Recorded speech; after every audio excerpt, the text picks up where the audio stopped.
анонсировал премьеру своего электрического пикапа F-150 Lightning вот в таком видео. Время настало.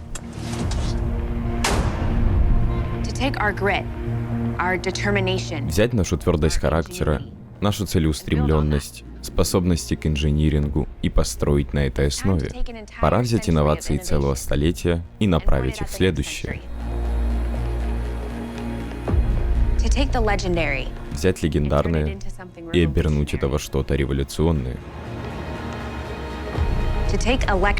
Взять электричество и превратить это в молнию.